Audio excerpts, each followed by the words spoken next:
Hey everyone, and welcome back to Ontario Cryptids. I hope you're all doing well, or at least better than I. I woke up on Friday with a bit of a tickle in my throat, so I started pumping my body with vitamin C and garlic pills in hopes of kicking this bug in the butt, literally. Did not get much sleep last night, but I know I can beat this bug quickly. If my voice sounds a bit off, that's why. Today I have 5 encounter stories to share with you all. We're going to be heading to Texas, South Dakota, and Utah. So let's get started. Oh, and before we do, I'm always looking for encounter stories to be shared on my channel. So if these stories remind you of an encounter story that you may have had and would like to share, then please forward your stories to OntarioCryptids@gmail.com. I would be honored to share your story with like-minded people. Okay, go grab yourself a beverage and get cozy in your favorite spot and sit back and relax.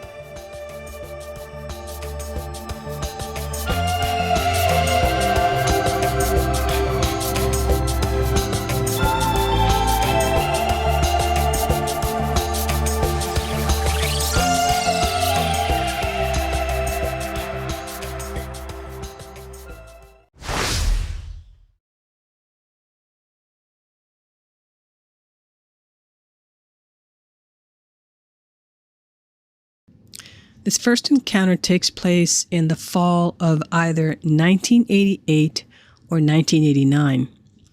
It takes place in Coke County, Texas, and the nearest town is Silver. I arrived at the site during a fall thunderstorm, and after it passed around 9 p.m., I set up to fish under the bridge as the water was running and the catfish had swam upstream from Spence Reservoir to feed. I observed one identifiable humanoid track, fresh, in the river mud under the bridge and several large smears along the river side in a 20-feet radius. Around 10 p.m. from across the river, we heard 2 loud roars that ended in a scream, grunt, cough. This was unnerving, as we had fished in this area several times in the past, and even though at times felt a little nervous in the area, maybe even spooked, nothing like this has happened before. After the screams, we heard heavy movement in the thick mesquite in the area the roars came from. Then a heavy thudding sound. Nothing more occurred for an hour, until my fishing buddy said in a low voice that somebody had just threw a rock at him. At that moment, a large rock hit the dirt between us with a lot of velocity. I yelled to cut it out, and another roar answered me. This time, there was no doubt it was time to leave. We gathered our gear as fast as possible and left for the truck parked up on the road above us. As we were walking up the concrete path to the bridge, we both heard a heavy splashing and something running in the river below, and a grunting noise. The river at this time was around 5 feet deep due to the runoff. When we got to the truck, we both saw river mud splashed all over the windshield, side, and grill, and it had the most foul odor I have ever smelt, like the smell of lake mud when the lake turns over in the fall. I've never been spooked like that before or since.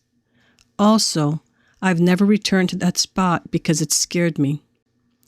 Problem is, it's some great fishing. Locals in the area at times had told us to stay away from under this bridge, but never gave an explanation. The store in the town of Silver, population 10 at the time, was the area's meeting place. I know a man who saw a skunk ape at least on 3 different occasions, but will not talk about it much.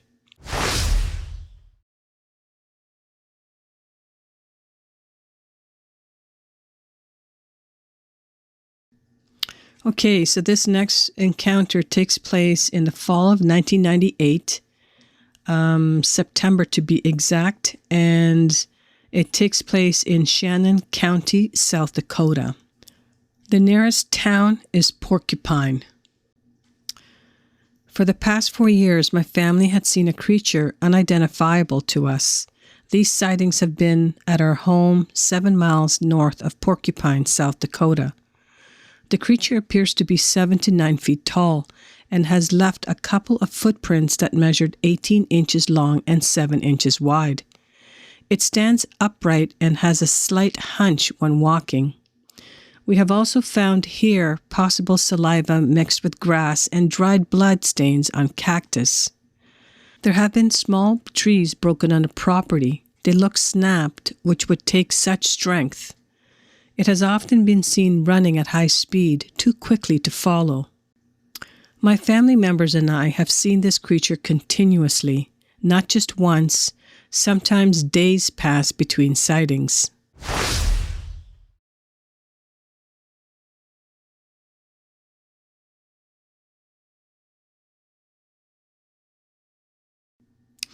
This next story takes place on November the 4th of 2006.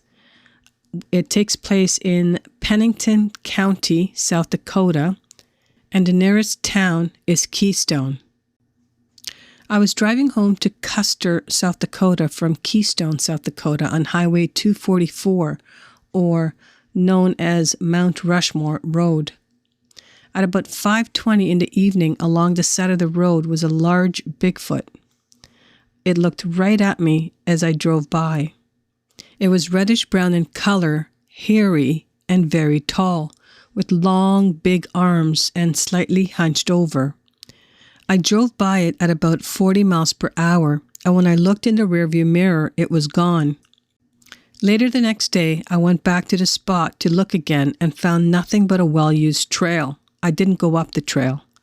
It was about a mile west of Horse Thief Lake.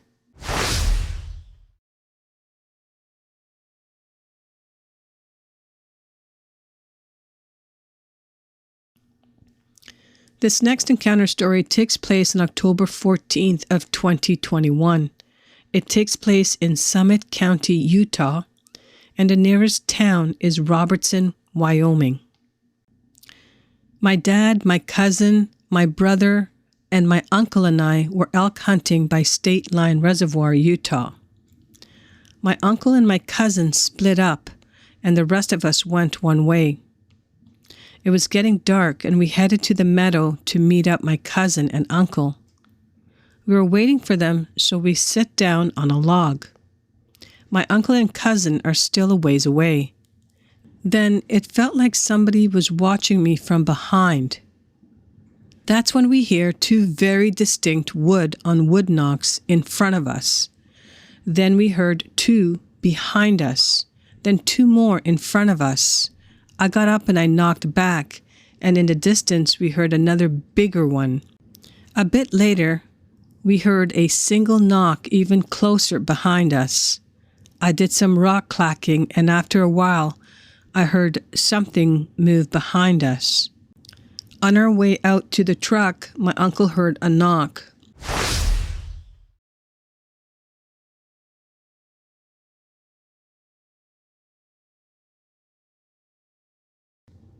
Okay, so this is going to be the last encounter of the day, and this one takes place on August the 15th of 2021.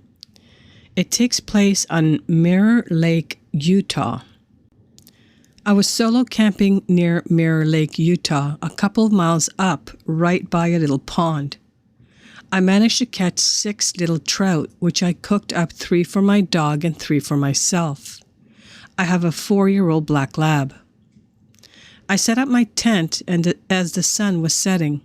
I was so tired, so I was getting ready for bed and put the remaining fish in the cooler. I set up everything inside my tent and my dog followed me in. I was so tired I fell asleep within a few minutes. Fast forward to about 1 a.m. and I woke up to my dog whining. I was surprised because I've never seen my dog act like this before. As I'm getting up and getting ready to check around outside, I heard the sound of something charging near my tent, very fast and very heavy. I'm in shock, thinking it was a bear or something supernatural. It knocks my cooler over, stops, and I can hear it rummaging through my cooler. At the same time, I'm grabbing my Glock G19, and I'm sure it hears me and runs off with not only 2 of my trout, but a loaf of bread and some burger patties which I was planning on cooking the night after.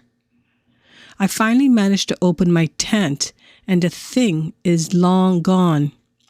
I was too afraid to spend the planned night I had there, and I went home.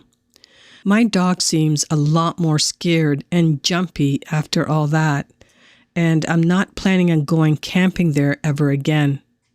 I'm pretty sure it was a Bigfoot or something that we don't know of. What are your thoughts? There you have it, guys. 5 fabulous stories, and I'm glad that I was able to get through it without doing much coughing. In any case, I hope you guys enjoyed these stories, and I want to thank every single one of you who have been commenting and all you new subscribers to my channel.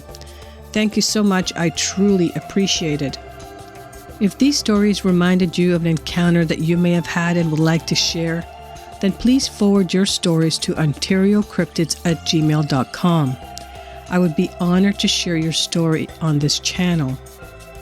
Again, everybody, thank you so much for listening until the end. I truly appreciate it. Please hit that like button, and on your way out, smash that subscribe button like I know you can. Have a great weekend, and I hope to see you all next week right here on Ontario Cryptids.